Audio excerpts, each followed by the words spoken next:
जी आए प्यारे विद्यार्थियों 11th क्लास दी इंग्लिश की book a panorama of life section A lesson 6 the earth is not ours. यह धरती साडी अपनी नहीं साडी नहीं है, साडी मलकीयत नहीं है। इस लैसन के क्वेश्चनस आंसरस का part B long answer type questions इस वीडियो करन जा रहे हैं। सो नोटबुक और पेन लै लो, आंसरस नू वीडियो पॉज करके नोट डाउन कर लो तो एक्सप्लेनेशन नू ध्यान नाल सुनो। पर मगरों की इन्हां सारे आंसरस नू एक बारी घट तो घट अपने आप लिखण का बिना देखे अभ्यास तुसीं जरूर करना है। सो आओ शुरू करिए।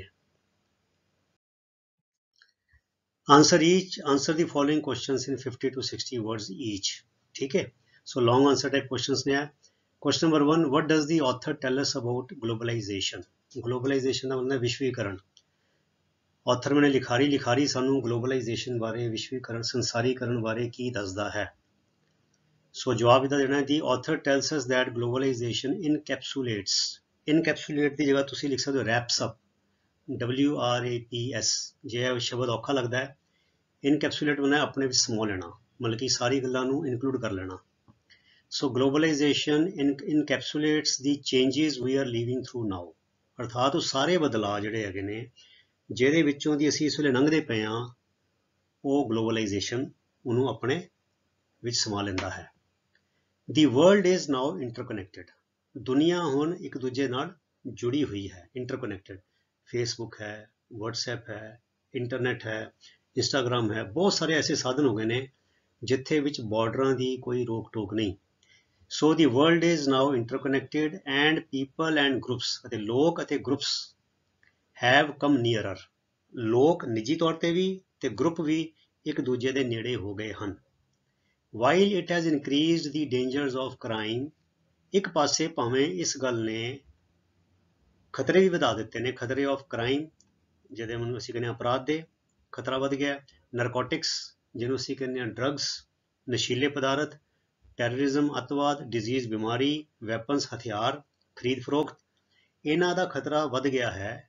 इट हैज़ आल्सो गिवन बैनीफिट्स, पर इन्ने बैनीफिट होंदे फायदा, पर ग्लोबलाइजेशन ने फायदे भी दिते हैं कि इहदे फास्टर ग्रोथ अर्थात तेजी नाल हुंदा विकास, हायर लिविंग स्टैंडर्ड्स, जीवन का पद्धर उच्चा चक्या गया, लोगों की कमाई वधी है, लोगों के जेबां 'च पैसे ज़्यादा आए ने। सो उन्हों का जीवन का पद्धर, उन्होंने घर कच्चे तो पक्के हो गए ने, वधिया कपड़े पाउण लग गए ने, वधिया पढ़ाई करन लग गए ने, इहनूं असीं कह दिंदे हायर लिविंग स्टैंडर्ड्स, वधिया खाना खाण लग गए ने। एंड न्यू अपॉर्चुनिटीज़ अते नवे मौके भी इस ग्लोबलाइजेशन दे दिते ने for better understanding and common action. अर्थात बैटर अंडरस्टैंडिंग भी किसी चीज़ की समझ प्राप्त करनी, किसी चीज़ बारे ज्ञान हासिल करना, ਉਹਦੇ मौके भी दिते ने। एंड कॉमन एक्शन अते सांझे तौर पर जे असीं कोई काम करना है ਉਹਦੇ ਵਿੱਚ भी ग्लोबलाइजेशन ने मदद की। हुण बच्चों देखो खालसा एड हैगा, सिर्फ फेसबुक राही ते व्हाट्सएप राही खालसा एड किन्ने वधिया ढंग दे नाल लोकां दी सेवा कर रहा। ਜਦੋਂ किसानां दा प्रोटेस्ट चलदा पिया सीगा दिल्ली बॉर्डर ते, तद खालसा एड ने बड़ी तनदेही नाल सेवा की। हुण यूक्रेन दे उत्ते रशिया ने हल्ला बोलिया तो उत्थे भी जिहड़े लोग मुसीबत फसे ने उन्हां दी मदद लई भी खालसा एड उत्थे पहुंचिया। सो यह क्यों मुमकिन होया? ग्लोबलाइजेशन दे राही। सो कॉमन एक्शन, साझा एक्शन करन लई भी मौके इन्हें दिते ने। हाउएवर, पर देयर इज़ अ चैलेंज, पर एक वंगार हैगी है, एक चुनौती हैगी है of making globalization more than mere bigger markets. Bigger market वड्डी मंडी, अर्थात ग्लोबलाइजेशन मतलब कि पहले एक आदमी अपना समान एक अपने नेड़े की थां अपने देश में वेचता सी, हुण बाहरों भी उन्होंने ऑर्डर आते हैं तो बाहरों भी वो भेजदा तो कमाई भी होगी, मार्केट वड्डी हो गई है। पर कहते ग्लोबलाइजेशन का एक चैलेंज है कि यह सिर्फ तो सिर्फ वड्डी मंडी बन के ना रह जाए, तो ये जुड़िया जी जिम्मेवारियां ने वो बारे भी सूँ जागरूक होना चाहिए। So this a challenge of making globalization more than mere bigger markets, अर्थात एक बड़ी वड्डी चुनौती है कि ग्लोबलाइजेशन सिर्फ वड्डी मंडी तो इलावा होर वधिया चीज़ बनाई जा सके। ठीक है, सो ग्लोबलाइजेशन बारे ये सारे पक्ष तुसीं इस तरह लिख सकते हो। Question number 2, why does the author say that new opportunities are not equally distributed. अर्थात लिखारी है क्यों कहता है कि जिहड़े नवे मौके ने उन्हां दी वंड सावी नहीं हैगी, अर्थात मौके सारिਆਂ ਨੂੰ बराबर नहीं मिलते पे। कई लोग तो मौके खो के लै जाते हैं, वो अपने लै लेंदे ने, या उन्हां दी मोनोपली हो जाती है, एक आधा घर हो जाता है, जिहड़े अमीर ने ज़्यादा अमीर हो गए ने, गरीब ज़्यादा गरीब हो गए ने। सो नॉट इक्वली डिस्ट्रीब्यूटेड, अर्थात मौके जिहड़े ने सारिਆਂ ਨੂੰ बराबर ਦੇ नहीं ਉਹਦੀ ਵੰਡ ਹੋ ਰਹੀ है। ऑथर ने क्यों किया? सो जवाब दिंदे आ, the author says that new opportunities are not equally distributed, does है ना, ਤੇ does ਕਰਕੇ say ਦਾ ਬਣ ਜਾਏਗਾ says, ਠੀਕ ਹੈ। ਤੇ ਇੱਥੋਂ ਦੀ ਪੂਰਾ ਤੇ ਇੱਥੇ ਤੱਕ ਇਹ ਦੋ ਲਾਈਨਾਂ ਇਦਾਂ ਆ ਜਾਣਗੀਆਂ। The author says that new opportunities are not equally distributed. The author says that new opportunities are not equally distributed because, ਹੁਣ ਸ਼ੁਰੂ ਕਰਾਂਗੇ answer, because half of the human race is yet to make or receive a telephone call। ਕਹਿੰਦੇ ਦੁਨੀਆ ਦੀ ਮਨੁੱਖਤਾ ਦੀ ਅੱਧੀ ਜਿਹੜੀ ਜਨਤਾ ਹੈ, ਅੱਧੀ ਜਿਹੜੀ ਹੈ ਹਾਫ, ਉਹ ਤੇ ਹੱਲੇ ਇੱਕ ਟੈਲੀਫੋਨ ਕਾਲ ਕਰਨੀ ਤੇ ਰਿਸੀਵ ਕਰਨੀ ਵੀ ਉਹਦੇ ਲਈ ਮੁਮਕਿਨ ਨਹੀਂ ਹੈਗੀ। ਲੈਟ ਅਲੋਨ ਯੂਜ਼ ਅ ਕੰਪਿਊਟਰ, ਕੰਪਿਊਟਰ ਵਰਤਣ ਦੀ ਗੱਲ ਤੇ ਬਹੁਤ ਦੂਰ ਦੀ ਹੈ, ਉਹ ਇੱਕ ਕਾਲ ਕਰਨੀ ਜਾਂ ਰਿਸੀਵ ਵੀ ਨਹੀਂ ਕਰ ਸਕਦੇ, ਅੱਧੀ ਜਨਤਾ। They do not have safe drinking water, ਉਹਨਾਂ ਕੋਲ ਪੀਣ ਵਾਲਾ ਸੁਰੱਖਿਅਤ ਪਾਣੀ, ਪੀਣ ਯੋਗ ਪਾਣੀ ਨਹੀਂ ਹੈਗਾ, ਅੱਧੀ ਜਨਤਾ। ਐਡੀਕੁਏਟ ਸੈਨੀਟੇਸ਼ਨ, ਐਡੀਕੁਏਟ ਮੈਨੂੰ ਹੁੰਦਾ ਐਨਫ, ਕਾਫੀ। ਸੈਨੀਟੇਸ਼ਨ ਹੁੰਦਾ ਬੱਚਿਓ ਸਾਫ ਸਫਾਈ ਦੇ ਪ੍ਰਬੰਧ, ਔਰ ਸਾਫ ਸਫਾਈ ਦੇ ਪ੍ਰਬੰਧ ਐਸੇ ਜਿਹ ਸੂਏ ਜਿਹੜਾ ਮਲ ਮੂਤਰ ਦਾ ਜਿਹੜਾ ਹੈ ਨਿਕਾਸ ਹੈ ਉਹ ਸਾਫ ਸੁਥਰਾ ਹੋਵੇ, ਗੰਦਗੀ ਨਾ ਹੋਵੇ, ਅਰਥਾਤ ਉਹ ਗੰਦਗੀ ਜਿਹਦੇ ਰਾਹੀਂ ਬਿਮਾਰੀਆਂ ਫੈਲਦੀਆਂ ਨੇ, ਉਸ ਪੱਧਰ ਦੀ ਸਫਾਈ। ਐਡੀਕੁਏਟ ਸੈਨੀਟੇਸ਼ਨ ਐਂਡ ਅਨਫ ਡੇਲੀ ਰਿਸੋਰਸਿਸ, ਅਤੇ ਜ਼ਰੂਰਤ ਦੀ ਰੋਜ਼ ਦੇ ਜਿਹੜੇ ਵਸੀਲੇ, ਛੱਤ ਚਾਹੀਦੀ ਹੈ, ਕੱਪੜੇ ਚਾਹੀਦੇ ਨੇ, ਰੋਟੀ ਪਾਣੀ ਚਾਹੀਦਾ, ਐਨਫ ਇਹ ਪੂਰਾ ਨਹੀਂ ਹੈਗਾ। Daily resources to live through their life respectfully, ਇੱਕ ਮਾਣ ਸਤਿਕਾਰ ਵਾਲਾ ਜੀਵਨ ਜੀਉਣ ਜੋਗੇ ਉਹਨਾਂ ਕੋਲ ਰੋਜ਼ਮर्रा ਦੇ ਵਸੀਲੇ ਵੀ ਨਹੀਂ ਹਨ।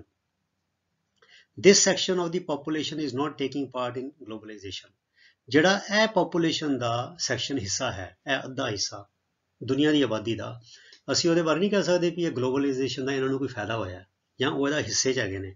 ਉਹ ਇਹਦਾ ਕੋਈ ਹਿੱਸਾ ਨਹੀਂ, ਉਹਦੇ 'ਚ ਕੋਈ ਹਿੱਸਾ ਉਹਨਾਂ ਦਾ ਨਹੀਂ ਲੈ ਰਿਹਾ, ਨਾ ਉਹਨਾਂ ਨੂੰ ਕੋਈ ਉਹਦਾ ਫਾਇਦਾ ਹੋ ਰਿਹਾ ਤੇ ਨਾ ਉਹਨਾਂ ਦੀ ਉਹਦੇ ਵਿੱਚ ਕੋਈ ਸ਼ਮੂਲੀਅਤ ਹੈਗੀ ਹੈ। ਔਨ ਦੀ ਅਦਰ ਹੈਂਡ, ਤੇ ਦੂਜੇ ਬੰਨੇ ਅ ਫਿਊ ਵੈਲਦੀ, ਅ ਫਿਊ ਮੈਨੇ ਬਹੁਤ ਥੋੜੇ ਜਿਹੇ, ਮੁੱਠੀ ਪਰ ਗਿਣਤੀ ਦੇ, ਜਿੱਦਾਂ ਇੰਡੀਆ 'ਚ ਅਡਾਨੀ ਅੰਬਾਨੀ ਹੋ ਗਏ। ਫਿਊ ਵੈਲਦੀ ਮੈਨੇ ਅਮੀਰ, worry about the stock markets, ਉਹ ਤੇ ਇਹਨਾਂ ਗੱਲਾਂ ਦੀ ਚਿੰਤਾ ਕਰਦੇ ਨੇ ਕਿ ਫਲਾਨਾ ਸ਼ੇਅਰ ਉੱਤੇ ਚਲਾ ਗਿਆ ਤੇ ਫਲਾਨਾ ਸ਼ੇਅਰ ਥੱਲੇ ਚਲਾ ਗਿਆ। ਔਰ mastering skills of using the latest gadgets, ਤੇ ਜਾਂ ਇਸ ਗੱਲ ਦੀ ਫਿਕਰ ਕਰਦੇ ਨੇ ਵੀ ਨਵਾਂ ਫੋਨ ਕਿਹੜਾ ਆ ਰਿਹਾ, ਨਵਾਂ ਕੰਪਿਊਟਰ ਕਿਹੜਾ ਆ ਰਿਹਾ, ਨਵਾਂ ਇਲੈਕਟ੍ਰੋਨਿਕ ਗੈਜਟ ਕਿਹੜਾ ਆ ਰਿਹਾ, ਤੇ ਉਹਦਾ ਆਪਰੇਸ਼ਨ ਜਿਹੜਾ ਹੈ ਫਟਾਫਟ ਸਿੱਖ ਲਈਏ।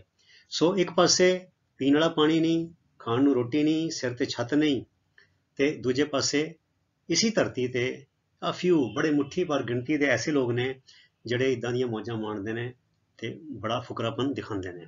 ਸੋ ਇਹ ਤੁਸੀਂ ਕੁਐਸਚਨ ਨੰਬਰ 2 ਦਾ ਆਨਸਰ ਇਸ ਤਰ੍ਹਾਂ ਦੇ ਸਕਦੇ ਹੋ। ਅੱਗੇ ਚਲੀਏ question number 3। Question number 3, how does the author explain each of the fundamental freedoms? ਤਿੰਨ ਫੰਡਾਮੈਂਟਲ ਫਰੀडम ਦਾ ਜ਼ਿਕਰ ਕੀਤਾ ਹੈ ਆਥਰ ਨੇ।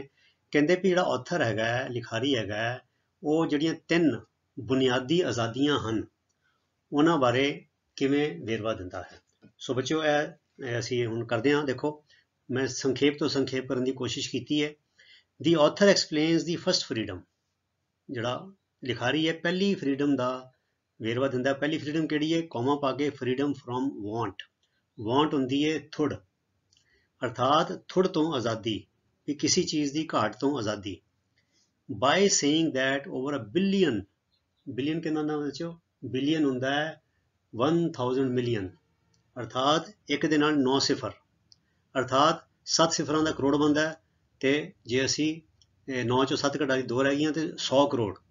ਬਿਲੀਅਨ ਦਾ ਮਤਲਬ 100 crore. Over a billion people, ਅਰਥਾਤ 100 ਕਰੋੜ ਤੋਂ ਵੀ ਉੱਪਰ ਲੋਕ ਲੈਕ ਸੇਫ ਡਰਿੰਕਿੰਗ ਵਾਟਰ, ਉਹਨਾਂ ਕੋਲ ਪੀਣ ਯੋਗ ਪਾਣੀ ਨਹੀਂ। ਐਡੀਕੁਏਟ ਸੈਨੀਟੇਸ਼ਨ, ਸਾਫ ਸਫਾਈ, ਟਾਇਲਟ ਦਾ, ਬਾਥਰੂਮ ਦਾ, ਗਾਰਬੇਜ ਦਾ ਜੋ ਡਿਸਪੋਜ਼ਲ ਹੈ ਉਹਦੇ ਸਾਧਨ ਨਹੀਂ। And struggle to survive on less than $1 a day, ਤੇ ਉਹ ਪ੍ਰਤੀ ਦਿਨ $1 ਦੇ ਉੱਤੇ ਜੀਉਣ ਦਾ ਸੰਘਰਸ਼ ਕਰਦੇ ਹਨ। $1 ਇੱਕ ਦਿਨ ਦਾ। ਬੱਚੇ ਦੇਖੋ ਸਾਡੇ ਪੰਜਾਬ ਵਿੱਚ ਵੀ ਦਿਹਾੜੀ ਮੇਰੇ ਖਿਆਲ 400-500 ਰੁਪਏ ਹੋਣੀ ਹੈ ਮਜ਼ਦੂਰ ਦੀ, ਤੇ $1 ਕਿੰਨਾ ਹੁੰਦਾ ਹੈ? 74-75 ਰੁਪਏ ਹੋਏਗਾ। ਸੋ 74-75 ਰੁਪਏ ਇੱਕ ਦਿਨ ਤੇ ਉਹ ਜੀਉਣ ਦਾ ਜੱਦੋ ਜਹਿਦ ਕਰਦੇ ਨੇ। ਦੇ ਨੀਡ ਫਰੀडम ਫਰੋਮ ਪਾਵਰਟੀ, ਇਹੋ ਜਿਹੇ ਲੋਕਾਂ ਨੂੰ ਓਵਰ ਅ ਬਿਲੀਅਨ, ਉਹਨਾਂ ਨੂੰ ਪਾਵਰਟੀ ਤੋਂ, ਗਰੀਬੀ ਤੋਂ ਆਜ਼ਾਦੀ ਚਾਹੀਦੀ ਹੈ। ਇਹ ਗੱਲ ਆਥਰ ਕਹਿੰਦਾ ਹੈ। ਸੋ ਇਹ ਹੋ ਗਈ ਪਹਿਲੀ ਗੱਲ। ਫਿਰ ਹੀ ਐਕਸਪਲੇਨਸ ਦੀ ਸੈਕਿੰਡ ਫੰਡਾਮੈਂਟਲ ਫਰੀडम। ਬੱਚੇ ਹੁਣ ਆਨਸਰ ਇੰਨਾ ਵੱਡਾ ਨਹੀਂ ਹੈਗਾ, ਇਹ ਦੇਖੋ ਇਹ ਸ਼ਬਦ ਵੱਡੇ ਵੱਡੇ ਨੇ ਤਾਂ ਇਹਨੇ ਸਪੇਸ ਜ਼ਿਆਦਾ ਲਿਆ। ਜਿੱਦਾਂ ਫਰੀडम ਵੱਡਾ ਹੈ ਤੇ ਫਿਰ ਫੰਡਾਮੈਂਟਲ ਸ਼ਬਦ ਹੀ ਵੱਡਾ ਹੈ। ਇਹ ਤੇ ਤੁਸੀਂ ਸਿੱਧਾ ਇੱਧਰੋਂ ਹੀ ਕਹਿ ਸਕਦੇ ਹੋ ਨਾ, He explains the second fundamental freedom, comma freedom from fear। ਇਹ ਦੇਖੋ ਇੱਕ ਲਾਈਨ ਤੇ ਦੋ ਲਾਈਨਾਂ ਤੇ ਇਹਦੇ ਨਾਲ ਹੀ ਹੋ ਗਈਆਂ। So he explains the first fundamental freedom, he explains the second, he explains the third। ਇਦਾਂ ਕਰਕੇ ਤੁਸੀਂ ਇਹ ਜਿਹੜਾ ਐਕਸਪ੍ਰੈਸ਼ਨ ਇਹਨੂੰ ਯਾਦ ਕਰ ਸਕਦੇ ਹੋ। ਸੋ ਪਹਿਲਾ ਹੈਗਾ freedom from want ਤੇ ਦੂਜਾ ਹੈਗਾ freedom from fear। ਤੇ ਕਿਦਾਂ? by warning that internal wars have killed and displaced millions of people। ਉਹਨੇ ਇਸ ਗੱਲ ਦੇ ਬਾਰੇ ਅਗਾਹ ਕੀਤਾ ਹੈ, ਸਾਵਧਾਨ ਕੀਤਾ ਹੈ, ਚੇਤਾਵਨੀ ਦਿੱਤੀ ਹੈ ਕਿ ਬਾਹਰਲੀਆਂ ਜੰਗਾਂ ਰਾਹੀਂ ਨਹੀਂ, ਅੰਦਰੂਨੀ ਜੰਗਾਂ ਰਾਹੀਂ, ਇੰਟਰਨਲ ਵਾਰਸ, ਦੇਸ਼ਾਂ ਦੇ ਅੰਦਰ ਹੀ, ਜਿਵੇਂ ਖਾਸ ਤੌਰ ਤੇ ਬਹੁ ਗਿਣਤੀ ਵੱਲੋਂ ਜਿਹੜੀਆਂ ਘੱਟ ਗਿਣਤੀਆਂ ਉਹਨਾਂ ਤੇ ਤਸ਼ੱਦਦ ਕੀਤੀ ਜਾਂਦੀ ਹੈ, ਉਹਨਾਂ ਨੂੰ ਮਾਰਿਆ ਜਾਂਦਾ ਹੈ, ਕੁੱਟਿਆ ਜਾਂਦਾ ਹੈ। So internal wars have killed and displaced millions of people. ਅਰਥਾਤ ਜਿਹੜੇ ਅੰਦਰੂਨੀ ਵਾਰ ਨੇ, ਅੰਦਰੂਨੀ ਜੰਗ ਨੇ, ਉਹਨਾਂ ਨੇ ਲੱਖਾਂ ਲੋਕਾਂ ਨੂੰ ਮਾਰਿਆ ਹੈ ਅਤੇ ਘਰੋਂ ਤੋਂ ਬੇਘਰ ਕੀਤਾ ਹੈ। ਐਂਡ ਅਰਜਿਸ ਬਣੇ ਉਹ ਹੁਜ ਮਾਰਦਾ, ਉਹਨਾਂ ਨੂੰ ਪ੍ਰੇਰਨਾ ਕਰਦਾ ਹੈ, ਹੱਲਾਸ਼ੇਰੀ ਦਿੰਦਾ ਹੈ ਲਿਖਾਰੀ। Fair representation of all groups. Fair ਹੁੰਦਾ ਹੈ ਮਤਲਬ ਕਿ ਇਮਾਨਦਾਰੀ ਵਾਲਾ, ਰਿਪਰਜ਼ੈਂਟੇਸ਼ਨ ਨੁਮਾਇੰਦਗੀ, ਵੀ ਜਿਹੜੀਆਂ ਵੋਟਾਂ ਪੈਂਦੀਆਂ ਨੇ, ਇਲੈਕਸ਼ਨ ਹੁੰਦੀਆਂ ਨੇ, ਪਾਰਲੀਮੈਂਟ ਵਿੱਚ, ਵਿਧਾਨ ਸਭਾ ਵਿੱਚ ਜਾਂਦੇ ਨੇ, ਤੇ ਜਿੰਨੇ ਵੀ ਗਰੁੱਪ ਨੇ, ਚਾਹੇ ਮੁਸਲਮਾਨ ਨੇ, ਹਿੰਦੂ ਨੇ, ਕਈ ਵੀ, ਚਾਹੇ ਘੱਟ ਗਿਣਤੀਆਂ ਦੇ ਨੇ, ਉਹਨਾਂ ਦੀ ਸੀਟਾਂ ਰਾਖਵੀਆਂ ਕਰਕੇ ਉਹਨਾਂ ਨੂੰ ਫੇਅਰ ਰਿਪਰਜ਼ੈਂਟੇਸ਼ਨ ਦੇਣਾ ਚਾਹੀਦਾ ਹੈ ਆਫ ਆਲ ਗਰੁੱਪਸ। ਨਾਲ ਕੰਬਾਈਨਡ ਵਿਦ ਹਿਊਮਨ ਰਾਈਟਸ, ਮਨੁੱਖੀ ਹੱਕਾਂ ਦੇ ਉੱਤੇ ਪਹਿਰਾ ਦੇਣਾ ਚਾਹੀਦਾ ਹੈ। ਮਾਈਨੋਰਿਟੀ ਰਾਈਟਸ, ਜਿਹੜੇ ਘੱਟ ਗਿਣਤੀਆਂ ਨੇ, ਉਹਨਾਂ ਦੇ ਹੱਕ ਦੀ ਰਾਖੀ ਹੋਣੀ ਚਾਹੀਦੀ ਹੈ। And broad based economic development. Economic development ਹੁੰਦੀ ਹੈ ਆਰਥਿਕ ਵਿਕਾਸ, ਤੇ ਬ੍ਰੌਡ ਬੇਸਡ ਮਨੇ ਸਾਰਿਆਂ ਦਾ। ਹੁਣ ਅਡਾਨੀ ਦੇ ਅੰਡਰ ਲੱਖੋਂ ਹਜ਼ਾਰੋਂ ਮਜ਼ਦੂਰ ਕੰਮ ਕਰਦੇ ਨੇ, ਉਹਨਾਂ ਦੀ ਕੋਈ ਤਰੱਕੀ ਨਹੀਂ ਹੁੰਦੀ, ਉਹਨਾਂ ਦਾ ਸਿਰਫ ਸ਼ੋਸ਼ਣ ਹੁੰਦਾ ਹੈ। ਤਰੱਕੀ ਸਿਰਫ ਇਕੱਲੇ ਅਡਾਨੀ ਦੀ ਹੁੰਦੀ ਹੈ, ਇਕੱਲੇ ਅੰਬਾਨੀ ਦੀ ਹੁੰਦੀ ਹੈ। ਉਹਨਾਂ ਦੇ ਅੰਦਰ, ਉਹਨਾਂ ਦੇ ਥੱਲੇ ਜਿਹੜੇ ਕੰਮ ਕਰਦੇ ਨੇ, ਉਹਨਾਂ ਦੀ ਕੋਈ ਤਰੱਕੀ ਨਹੀਂ ਹੁੰਦੀ। ਉਹ ਜਿਹੜੇ ਗਿਣਤੀ ਦੇ 10-15 ਜਿਹੜੇ ਅਫਸਰ ਹੈਗੇ ਨੇ ਉੱਪਰ, CEO ਵਗੈਰਾ ਹੋਣਗੇ, ਕੁਛ ਉਹਨਾਂ ਦੀ ਤਰੱਕੀ ਹੋ ਜਾਂਦੀ ਹੈ। ਉਹ ਵੀ ਤਰੱਕੀ ਇਸ ਕਰਕੇ ਕੀਤੀ ਜਾਂਦੀ ਵੀ ਤੈਨੂੰ ਇੰਨੇ ਪੈਸੇ ਦੇਵਾਂਗੇ ਤੇ ਤੂੰ ਇਹਨਾਂ ਨੂੰ ਹੋਰ ਜ਼ਿਆਦਾ ਕੁੱਟਣਾ ਹੈ, ਇਹਨਾਂ ਨੂੰ ਹੋਰ ਐਕਸਪਲੋਇਟ ਕਰਨਾ ਹੈ, ਇਹਨਾਂ ਦਾ ਹੋਰ ਖੂਨ ਚੂਸ ਕੇ ਸਾਨੂੰ ਲਿਆ ਕੇ ਦੇਣਾ ਹੈ। ਸੋ ਇਕਨੋਮਿਕ ਡਿਵੈਲਪਮੈਂਟ ਬ੍ਰੌਡਵੇਜ਼ ਹੋਵੇ। ਬ੍ਰੌਡਵੇਜ਼ ਦਾ ਮਤਲਬ ਸਰਬ ਪੱਧਰੀ ਹੋਵੇ। ਜਦੋਂ ਵਿਕਾਸ ਹੋਵੇ ਤੇ ਇਹ ਨਾ ਹੋਵੇ ਕਿ ਇੱਕ ਘਰਾਣੇ ਦਾ ਵਿਕਾਸ ਹੋਵੇ, ਇੱਕ ਪੋਲੀਟੀਕਲ ਪਾਰਟੀ ਦਾ ਵਿਕਾਸ ਹੋਵੇ, ਸਾਰੇ ਪਿੰਡ ਦਾ ਵਿਕਾਸ ਹੋਵੇ, ਸਾਰੇ ਸੂਬੇ ਦਾ ਵਿਕਾਸ ਹੋਵੇ, ਸਾਰੇ ਦੇਸ਼ ਦਾ ਵਿਕਾਸ ਹੋਵੇ। ਇਹ ਨਾ ਹੋਵੇ ਕਿ ਕੁਛ ਲੋਕਾਂ ਕੋਲ ਤਾਂ ਪੈਸੇ ਲੁੱਟਾਂ, ਇਹ ਨਹੀਂ ਪਤਾ ਕਿੰਨੇ ਹੈਗੇ ਨੇ, ਗਿਣਵੇਂ ਨਹੀਂ ਹੁੰਦੇ, ਤੇ ਕਿਸੇ ਕੋਲ ਖਾਣ ਨੂੰ ਵੀ ਨਹੀਂ ਹੈਗਾ। ਸੋ ਇਹ ਜਿਹੜਾ ਰਾਈਟਰ ਕਹਿ ਰਿਹਾ ਕਿ ਜਿਹੜਾ ਸੈਕਿੰਡ ਫਰੀਡਮ ਜਿਹੜੀ ਹੈਗੀ ਉਹ ਇਸ ਤਰ੍ਹਾਂ ਦੀ ਹੋਣੀ ਚਾਹੀਦੀ ਹੈ ਕਿ ਫਰੀਡਮ ਫਰੋਮ ਫੀਅਰ, ਵੀ ਕਿਸੇ ਬੰਦੇ ਨੂੰ ਇਸ ਕਰਕੇ ਡਰ ਨਹੀਂ ਹੋਣਾ ਚਾਹੀਦਾ ਕਿ ਮੈਂ ਇਸ ਦੇਸ਼ ਵਿੱਚ, ਮੈਂ ਘੱਟ ਗਿਣਤੀ ਨੂੰ ਬਿਲੋਂਗ ਕਰਦਾ ਤੇ ਮੈਨੂੰ ਹੁਣ ਖਤਰਾ ਹੈ, ਮੈਨੂੰ ਕੋਈ ਪੁਲਿਸ ਨਾ ਫੜ ਕੇ ਲੈ ਜਾਏ, ਮੈਨੂੰ ਕੋਈ ਕੇਸ ਵਿੱਚ ਫਸਾ ਨਾ ਦਿੱਤਾ ਜਾਵੇ। ਸੋ ਇਹ ਡਰ ਤੋਂ ਵੀ ਫਰੀਡਮ ਜਿਹੜੀ ਉਹਦੀ ਗੱਲ ਕਰਦਾ ਹੈ। ਤੇ ਅਗਲੀ ਦੇਖੀਏ, ਤੀਸਰੀ ਫਰੀਡਮ ਹੈਗੀ ਹੈ freedom of future generations to sustain their lives on the planet। planet में ग्रह। explaining about the third fundamental freedom of future generations। ਜਿਹੜੇ ਬੱਚੇ ਵਾਲੇ ਬਹੁਤ ਛੋਟੇ ਨੇ, ਜਿਹਨਾਂ ਵਾਲੇ ਸਮਝ ਹੀ ਨਹੀਂ ਹੈਗੀ, ਨਰਸਰੀ ਜਾ ਰਹੇ ਨੇ, ਹਾਲੇ ਸਕੂਲ ਵੀ ਨਹੀਂ ਗਏ, ਜਾਂ ਸਕੂਲਾਂ ਜਾ ਰਹੇ ਨੇ, ਜਾਂ ਹਾਲੇ ਜਿਨ੍ਹਾਂ ਨੇ ਜਨਮ ਲੈਣਾ ਹੈ। ਸੋ ਉਹਨਾਂ ਦੀ ਆਜ਼ਾਦੀ ਦੀ ਗੱਲ ਕਰਦਾ ਹੈ। ਫਿਊਚਰ ਜਨਰੇਸ਼ਨਸ, ਉਹਨਾਂ ਬਾਰੇ ਤਾਂ ਸੋਚਦੇ ਨਹੀਂ ਹੈਗੇ। To sustain their lives on this planet, ਤਾਂ ਕਿ ਆਉਣ ਵਾਲੀਆਂ ਪੀੜ੍ਹੀਆਂ ਵੀ ਇਸ ਧਰਤੀ ਤੇ ਆਪਣੀ ਜ਼ਿੰਦਗੀ ਬਸ਼ਰ ਕਰ ਸਕਣ। ਉਹ ਫਰੀਡਮ ਦੀ ਗੱਲ ਕਰਦਾ ਹੈ। ਤੇ ਕਹਿੰਦੇ ਹੀ ਸਜੈਸਟ ਸਟਾਪਿੰਗ ਦੀ ਵਲਗਰ ਹਿਊਮਨ ਕੰਜ਼ੰਪਸ਼ਨ। ਵਲਗਰ ਮੈਨੇ ਦਿਖਾਵੇ ਵਾਲੀ, ਬਸ਼ਰਮੀ ਵਾਲਾ ਜਿਹੜਾ ਅਸੀਂ ਦਿਖਾਵਾ ਕਰਦੇ ਹਾਂ ਕੰਜ਼ੰਪਸ਼ਨ ਦਾ, ਮਹਿੰਗੇ ਮਹਿੰਗੇ ਵਿਆਹ ਤੇ ਗੱਡੀਆਂ, 4-4 ਗੱਡੀਆਂ, ਤੇ ਕੱਪੜੇ ਖਰੀਦੀ ਜਾਓ, ਜੁੱਤੀਆਂ ਖਰੀਦੀ ਜਾਓ, ਵੀ ਮੇਰੇ ਕੋਲ ਪੈਸੇ ਬਹੁਤ ਹੈਗੇ ਨੇ। ਫੁਕਰਾਪਨ ਜਿਹੜਾ ਹੈਗਾ, ਇਹ ਤੋਂ ਕਹਿੰਦੇ ਇਹਨੂੰ ਸਟਾਪ ਕਰਨਾ ਚਾਹੀਦਾ, ਕਿਉਂਕਿ ਜਿੰਨੀ ਵੀ ਖਰੀਦਦਾਰੀ ਹੁੰਦੀ ਹੈ, ਖਰੀਦਦਾਰੀ ਦੇ ਨਾਲ ਧਰਤੀ, ਪਾਣੀ ਤੇ ਹਵਾ ਪ੍ਰਦੂਸ਼ਿਤ ਹੁੰਦੀ ਹੈ, ਗੰਦਲੀ ਹੁੰਦੀ ਹੈ। ਐਂਡ ਡਿਸਟਰਕਸ਼ਨ ਆਫ ਫੋਰੈਸਟਸ, ਤੇ ਜਿਹੜੇ ਅਸੀਂ ਰੁੱਖ ਵੱਢੀ ਜਾ ਰਹੇ ਹਾਂ ਤਾਂ ਕਿ ਇੱਥੇ ਮੈਂ ਕੋਠੀ ਬਣਾ ਲਵਾਂ, ਇੱਥੇ ਮੈਂ ਫੈਕਟਰੀ ਬਣਾ ਲਵਾਂ, ਇੱਥੇ ਮੈਂ ਖੇਤ ਵਾਹ ਲਵਾਂ। So destruction of forest and wildlife. Wildlife ਨੇ ਜਿਹੜੇ ਜੰਗਲੀ ਜੀਵ ਜੰਤ ਜਿਹਨੇ, ਉਹਨਾਂ ਦਾ ਵੀ ਅਸੀਂ ਘਰ ਤੇ ਕਬਜ਼ਾ ਕਰਕੇ ਉਹਨਾਂ ਦੀ ਹੋਂਦ ਨੂੰ ਵੀ ਖਤਰਾ ਪਾ ਦਿੱਤਾ ਹੈ। ਤੇ ਕਹਿੰਦੇ ਇਹ ਰੋਕਿਆ ਜਾਵੇ, ਮਤਲਬ ਕਿ ਜੰਗਲਾਂ ਦੀ ਬਰਬਾਦੀ ਰੋਕੀ ਜਾਵੇ, ਫੁਕਰਾਪਨ ਰੋਕਿਆ ਜਾਵੇ, ਵਲਗਰ ਹਿਊਮਨ ਕੰਜ਼ੰਪਸ਼ਨ ਜਿਹੜਾ ਅਸੀਂ ਦਿਖਾਵਾ ਕਰਦੇ ਹਾਂ ਉਹ ਰੋਕਿਆ ਜਾਵੇ, ਤੇ ਵਾਈਲਡ ਲਾਈਫ ਜਿਹੜੇ ਜੀਵ ਜੰਤੂ, ਪਸ਼ੂ ਪੰਛੀਆਂ ਨੂੰ ਅਸੀਂ ਮਾਰਦੇ ਹਾਂ, ਸ਼ਿਕਾਰ ਖੇਡਦੇ ਹਾਂ, ਸਮਗਲਿੰਗ ਕਰਦੇ ਹਾਂ, ਉਹ ਰੋਕਿਆ ਜਾਵੇ। ਐਂਡ ਟਰਨਿੰਗ ਅਟੈਂਸ਼ਨ ਟੂਵਰਡਸ, ਤੇ ਆਪਣਾ ਧਿਆਨ ਲਿਆਇਆ ਜਾਵੇ ਕਿੱਥੇ, ਟੂਵਰਡਸ ਪ੍ਰੀਜ਼ਰਵਿੰਗ ਆਵਰ ਨੈਚੁਰਲ ਰਿਸੋਰਸਿਸ। ਜਿਹੜੇ ਸਾਡੇ ਕੁਦਰਤੀ ਵਸੀਲੇ ਨੇ, ਇਹਨਾਂ ਦੀ ਸਾਂਭ ਸੰਭਾਲ ਵੱਲ ਸਾਨੂੰ ਧਿਆਨ ਦੇਣਾ ਚਾਹੀਦਾ ਹੈ, ਤਾਂ ਕਿ ਜਦੋਂ ਅਸੀਂ ਇਸ ਧਰਤੀ ਤੋਂ ਕੂਚ ਕਰ ਜਾਵਾਂਗੇ ਤੇ ਸਾਡੀਆਂ ਆਉਣ ਵਾਲੀਆਂ ਪੀੜ੍ਹੀਆਂ ਵੀ ਆਪਣੀ ਜ਼ਿੰਦਗੀ ਵਧੀਆ ਢੰਗ ਦੇ ਨਾਲ ਗੁਜ਼ਾਰ ਸਕਣ। Question number 4, Explain the significance of the title of the lesson. The earth is not ours. ਕਹਿੰਦੇ ਜਿਹੜਾ ਇਹ ਸਿਰਲੇਖ ਹੈਗਾ, ਟਾਈਟਲ में ਸਿਰਲੇਖ, ਇਸ ਲੈਸਨ ਦਾ ਸਿਰਲੇਖ ਹੈ the earth is not ours, ਧਰਤੀ ਸਾਡੀ ਨਹੀਂ, ਮਤਲਬ ਕਿ ਸਾਡੀ ਮਲਕੀਅਤ ਨਹੀਂ, ਸਾਡੀ ਨਿੱਜੀ ਪ੍ਰਾਪਰਟੀ ਨਹੀਂ।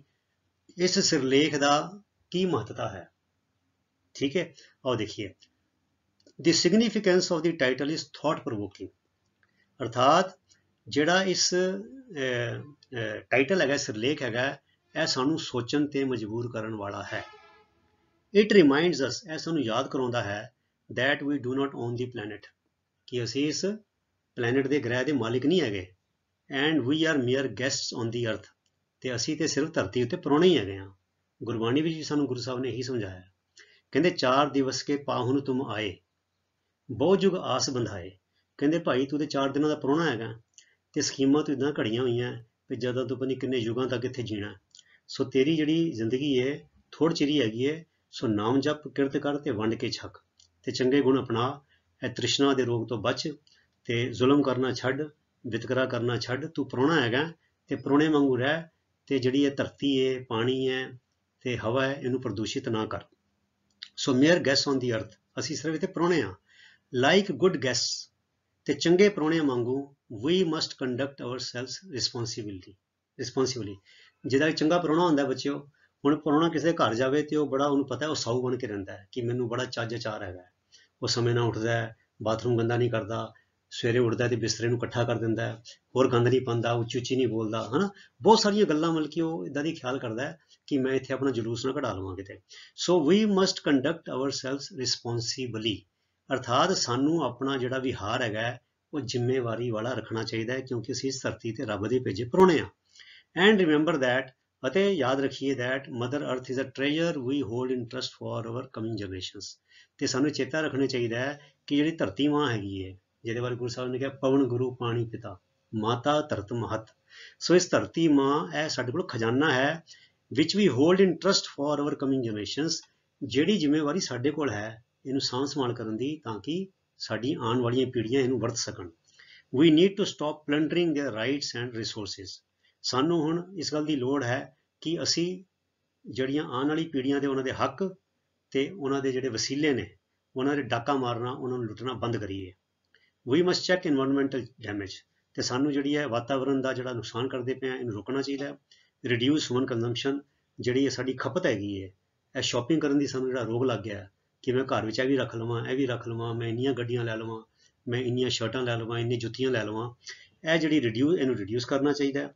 ਐਂਡ ਪ੍ਰੀਜ਼ਰਵ ਨੈਚੁਰਲ ਰਿਸੋਰਸਿਸ, ਤੇ ਜਿਹੜੇ ਕੁਦਰਤੀ ਵਸੀਲੇ ਨੇ ਇਹਨਾਂ ਦੀ ਸੰਭਾਲ ਕਰਨੀ ਚਾਹੀਦੀ ਹੈ। ਸੋ ਦੈਟ ਆਵਰ ਡਿਸੈਂਡੈਂਟ ਮੈਨੇ ਹੁੰਦਾ ਬੱਚਿਓ, ਸਾਡੇ ਆਉਣ ਵਾਲੇ ਧੀਆਂ ਪੁੱਤ, ਪੋਤੇ ਪੋਤੀਆਂ, ਦੋਤੇ ਦੋਤੀਆਂ, ਉਹਨਾਂ ਨੂੰ ਕਹਿੰਦੇ ਡਿਸੈਂਡੈਂਟ। ਜਿੱਦਾਂ ਐਨਸੈਸਟਰਸ ਹੁੰਦੇ ਨੇ ਪੁਰਖੇ, ਡਿਸੈਂਡੈਂਟ ਹੁੰਦੇ ਨੇ ਅੱਗੇ ਉਹਨਾਂ ਦੇ ਬੱਚੇ। So that our descendants can also have a fruitful and healthy life, ਤਾਂ ਕਿ ਸਾਡੇ ਆਉਣ ਵਾਲੇ ਧੀਆਂ ਪੁੱਤ, ਦੋਤੇ ਦੋਤੀਆਂ, ਪੋਤੇ ਪੋਤੀਆਂ ਵੀ ਇੱਕ ਸਾਰਥਕ ਅਤੇ ਸਿਹਤਮੰਦ ਜ਼ਿੰਦਗੀ ਗੁਜ਼ਾਰ ਸਕਣ। ਠੀਕ ਹੈ। ਅਗਲਾ ਆਖਰੀ question number 5, write a paragraph on man and his environment, ਅਰਥਾਤ ਮਨੁੱਖ ਅਤੇ ਉਸਦਾ ਵਾਤਾਵਰਣ। ਠੀਕ ਹੈ। ਸੋ ਆਨਸਰ ਹੈ ਬੱਚਿਓ, man and environment are interrelated, ਅਰਥਾਤ ਮਨੁੱਖ ਅਤੇ ਵਾਤਾਵਰਣ ਇੱਕ ਦੂਜੇ ਨਾਲ ਸੰਬੰਧਿਤ ਹਨ, ਇੱਕ ਦੂਜੇ ਨਾਲ ਜੁੜੇ ਹੋਏ ਹਨ। ਦੀ ਐਨਵਾਇਰਨਮੈਂਟ ਇਨਫਲੂਐਂਸਿਸ ਹਿਊਮਨ ਲਾਈਫ, ਜਿਹੜਾ ਵਾਤਾਵਰਣ ਹੈ ਉਹ ਮਨੁੱਖੀ ਜ਼ਿੰਦਗੀ ਤੇ ਅਸਰ ਪਾਉਂਦਾ ਹੈ। And humans modify there environment, ਤੇ ਮਨੁੱਖ ਵੀ ਜਿਹੜੇ ਨੇ ਉਹ ਵਾਤਾਵਰਣ ਵਿੱਚ ਤਬਦੀਲੀਆਂ ਲਿਆਉਂਦੇ ਹਨ। ਪਰ ਇਹ ਬਦਕਿਸਮਤੀ ਹੈ ਕਿ humans have only done the damage, ਕਿ ਹਿਊਮਨਸ ਨੇ ਜੋ ਤਬਦੀਲੀ ਲਿਆਂਦੀ ਹੈ ਉਹ ਨੁਕਸਾਨ ਵਾਲੀ ਲਿਆਂਦੀ ਹੈ, ਉਹਨੂੰ ਚੰਗਾ ਨਹੀਂ ਕੀਤਾ। ਕਿਉਂ? Over exploitation of natural resources, ਅਰਥਾਤ ਕੁਦਰਤੀ ਵਸੀਲਿਆਂ ਦੀ ਅੰਨੀ ਵਰਤੋਂ। ਇੰਡਸਟਰੀਅਲਾਈਜੇਸ਼ਨ, ਸਨਅਤੀ ਜਿਹੜਾ ਪਸਾਰਾ ਹੈਗਾ। ਅਨਪਲੈਨਡ ਅਰਬਨਾਈਜੇਸ਼ਨ, ਤੇ ਬਿਨਾਂ ਬੇਤਰਤੀਬਾ ਜਿਹੜਾ ਸ਼ਹਿਰੀਕਰਨ ਹੈਗਾ, have ਗ੍ਰੇਵਲੀ disturbed the delegate ecological balance. ਇਸ ਗੱਲ ਨੇ ਬੜੀ ਗੰਭੀਰਤਾ ਦੇ ਨਾਲ ਜਿਹੜਾ ਇੱਕ ਨਾਜ਼ੁਕ ਸੰਤੁਲਨ ਹੈਗਾ ਜੀਵ ਜੰਤੂਆਂ ਦਾ, ਵਾਤਾਵਰਣ ਦਾ ਤੇ ਮਨੁੱਖਾਂ ਦਾ, ਉਹਨੂੰ ਵਿਗਾੜ ਕੇ ਰੱਖ ਦਿੱਤਾ ਹੈ। ਤੇ ਇਹਦਾ ਹੱਲ ਕੀ ਹੈ? Optimum use of natural resources. Optimum ਇਹਨਾਂ ਦਾ ਸੁਚੱਜਾ, ਨਾ ਬਹੁਤ ਜ਼ਿਆਦਾ ਨਾ ਬਹੁਤ ਵਧੀਆ, ਜਿਹ 'ਚ ਗੁਣ ਦੋਸ਼ ਨੂੰ ਧਿਆਨ 'ਚ ਰੱਖ ਕੇ ਵਰਤਿਆ ਜਾਵੇ। Optimum use of natural resources, ਕੁਦਰਤੀ ਵਸੀਲਿਆਂ ਦੀ ਢੁਕਵੀਂ ਵਰਤੋਂ। ਏਫੋਰੈਸਟੇਸ਼ਨ, ਡੀਫੋਰੈਸਟੇਸ਼ਨ ਹੁੰਦਾ ਹੈ ਰੁੱਖਾਂ ਨੂੰ ਵੱਢਣਾ। एफोरेस्टेशन होंदा है रुखां नूं लाउणा ते रुखां नूं लगाना। कर्टेलिंग, कर्टेल होंदा है बच्चों घटाना, घट करना। यूजिंग कैमिकल्स अर्थात ਜਿਹੜੇ ਰਸਾਇਣਕ ਪਦਾਰਥ ਅਸੀਂ ਵਰਤਦੇ ਹਾਂ, ਚਾਹੇ ਉਹ ਖਾਦਾਂ ਦੇ ਰੂਪ ਵਿੱਚ, ਚਾਹੇ ਕੀੜੇ ਮਾਰ ਦਵਾਈਆਂ ਦੇ ਰੂਪ ਵਿੱਚ, ਉਹਨਾਂ ਦੀ ਕਟੌਤੀ ਕੀਤੀ ਜਾਵੇ। Curtailing using chemicals, using renewable energy, ਜਿਹੜੇ ਸੋਲਰ એનર્ਜੀ ਹੋ ਗਈ, ਵਿੰਡ એનર્ਜੀ ਹੋ ਗਈ, ਇੱਦਾਂ ਦੀ એનર્ਜੀ ਵਰਤੀ ਜਾਵੇ। ਥਰਮਲ ਪਲਾਂਟ ਦੀ ਜਿਹੜੀ ਇਹ ਵਰਤੋਂ ਘਟਾਈ ਜਾਵੇ, ਹਾਈਡਰੋ ਪਲਾਂਟ ਬਣਾਏ ਜਾਣ। ਕੰਜ਼ਰਵਿੰਗ ਐਂਡ ਪ੍ਰੋਟੈਕਟਿੰਗ ਬਾਇਓਡਾਇਵਰਸਿਟੀ, ਬਾਇਓਡਾਇਵਰਸਿਟੀ ਹੁੰਦੀ ਹੈ ਜਿਹੜੇ ਜੰਗਲ, ਜਾਨਵਰ, ਪਸ਼ੂ ਪੰਛੀਆਂ ਦਾ ਜਿਹੜਾ ਇੱਕ ਸੁਮੇਲ ਹੈ, ਬਾਇਓਡਾਇਵਰਸਿਟੀ ਉਹਦੀ ਵੰਨ-ਸੁਵੰਨਤਾ ਹੈਗੀ ਹੈ, ਉਹਨੂੰ ਬਚਾਇਆ ਜਾਵੇ ਤੇ ਸਾਂਭਿਆ ਜਾਵੇ। ਇਨਕਰੇਜਿੰਗ ਇਨਵਾਇਰਨਮੈਂਟ ਫਰੈਂਡਲੀ ਪ੍ਰੈਕਟਿਸਿਸ, ਅਰਥਾਤ ਵਾਤਾਵਰਣ ਦੀਆਂ ਜਿਹੜੀਆਂ ਵਾਤਾਵਰਣ ਨੂੰ ਨੁਕਸਾਨ ਕਰਨ ਵਾਲੇ ਜਿਹੜੇ ਆਦਤਾਂ ਨਹੀਂ ਹੈਗੀਆਂ, ਮਤਲਬ ਵਾਤਾਵਰਣ ਦੇ ਫਰੈਂਡਲੀ ਹੈਗੀਆਂ, ਵਾਤਾਵਰਣ ਦੀ ਦੋਸਤ ਵਾਲੀਆਂ ਆਦਤਾਂ ਨੇ, ਉਹਨਾਂ ਨੂੰ ਹੱਲਾਸ਼ੇਰੀ ਦਿੱਤੀ ਜਾਵੇ, ਉਹਨਾਂ ਨੂੰ ਅਪਣਾਇਆ ਜਾਵੇ।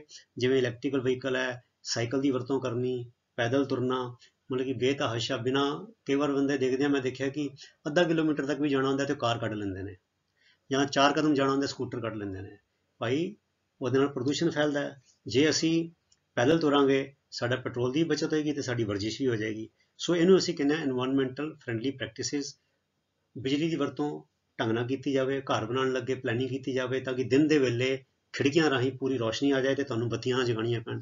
ਜਿੰਨੀ ਬੱਤੀ ਜਗਾਉਂਦੇ ਹਾਂ, ਜਿੰਨੀ ਬਿਜਲੀ ਵਰਤਦੇ ਹਾਂ, ਉਨੀ ਹਵਾ ਦੇ ਵਿੱਚ ਕਾਰਬਨ ਡਾਈਆਕਸਾਈਡ ਗੈਸ ਜਿਹੜੀ ਹੈ ਉਹ ਛੱਡੀ ਜਾਂਦੀ ਹੈ ਥਰਮਲ ਪਲਾਂਟਾਂ ਰਾਹੀਂ।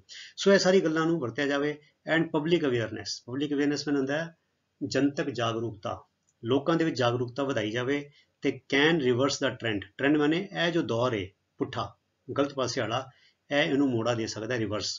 ਤੇ ਅਗਲੀਆਂ ਬੱਚੋ 2-3 ਲਾਈਨਾਂ ਹੋਰ ਲਿਖ ਸਕਦੇ ਹੋ ਤੁਸੀਂ, ਜਿਹੜੀ ਇੰਪੋਰਟੈਂਟ ਹੈ। We also need more accurate and honest scientific data, ਤੇ ਸਾਨੂੰ ਜ਼ਿਆਦਾ ਐਕੂਰੇਟ ਅਤੇ ਇਮਾਨਦਾਰੀ ਵਾਲਾ ਵਿਗਿਆਨਿਕ ਤੱਥ ਵੀ ਚਾਹੀਦੇ ਨੇ, ਆંકੜੇ ਵੀ ਚਾਹੀਦੇ ਨੇ, ਕਿਉਂਕਿ ਸਰਕਾਰਾਂ ਲੋਕਾਂ ਨੂੰ ਹਨੇਰੇ 'ਚ ਰੱਖਣ ਲਈ ਜਾਂ ਵੱਡੀ ਕੰਪਨੀਆਂ ਜਿਹੜੀਆਂ ਪੈਸੇ ਦੀਆਂ ਲਾਲਚੀ ਹੈਗੀਆਂ ਨੇ, ਉਹ ਲੋਕਾਂ ਤੱਕ ਜਿਹੜੇ ਡਾਟਾ ਹੈਗਾ, ਜਿਹੜੀਆਂ ਅਸਲੀ ਗੱਲਾਂ ਨੇ, ਤੱਥ ਹੈਗੇ ਨੇ, ਉਹ ਪਹੁੰਚਣ ਨਹੀਂ ਦਿੰਦੇ ਜਾਂ ਉਹਨਾਂ ਨੂੰ ਘਟਾ ਕੇ ਜਾਂ ਵਧਾ ਕੇ ਭੇਜਦੇ ਨੇ। So we also need more accurate and honest scientific data. It is imperative माने अत जरूरी है, it is imperative to take into account both the benefits and the environmental costs while making policy decisions। अर्थात ਜਦੋਂ ਨੀਤੀਆਂ ਬਣਾਈਆਂ ਜਾਂਦੀਆਂ ਹਨ ਜਾਂ ਨੀਤੀਆਂ ਬਣਾਉਣ ਦੇ ਜਦੋਂ ਫੈਸਲੇ ਲਏ ਜਾਂਦੇ ਹਨ, ਉਸ ਵੇਲੇ ਇਹ ਜ਼ਰੂਰ ਧਿਆਨ 'ਚ ਰੱਖਿਆ ਜਾਵੇ ਕਿ ਇਸ ਨੀਤੀ ਦੇ ਨਾਲ ਕਿੰਨੀ ਕਮਾਈ ਹੋਏਗੀ, ਕਿੰਨਾ ਫਾਇਦਾ ਹੋਏਗਾ, ਪਰ ਉਹ ਫਾਇਦੇ ਦੇ ਨਾਲ ਪਾਣੀ ਨੂੰ, ਮਿੱਟੀ ਨੂੰ ਤੇ ਹਵਾ ਨੂੰ ਕਿੰਨਾ ਨੁਕਸਾਨ ਹੋਏਗਾ, ਇਨਵਾਇਰਨਮੈਂਟਲ ਕਾਸਟਸ।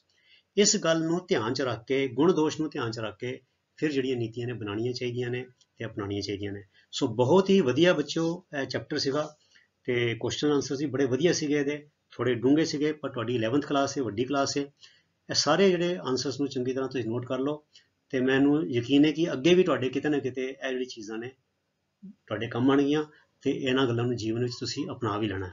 ਸੋ ਇਹ ਪਿਆਰੇ ਵਿਦਿਆਰਥੀਓ ਤੁਹਾਡਾ ਲੈਸਨ ਸੀਗਾ, ਇਹਦਾ ਆਨਸਰਸ ਲੌਂਗ ਆਨਸਰ ਟਾਈਪ ਕੁਐਸਚਨਸ। ਸੋ ਤੁਸੀਂ ਇਸੇ ਤਰ੍ਹਾਂ ਨੇਮ ਨਾਲ, ਉਤਸ਼ਾਹ ਨਾਲ, ਅਨੁਸ਼ਾਸਨ ਨਾਲ ਆਪਣੀ ਪੜ੍ਹਾਈ ਕਰੀ ਚਲੋ ਤੇ ਅਗਲੀ ਵੀਡੀਓ ਤੱਕ ਲਈ ਗੁੱਡ ਬਾਏ।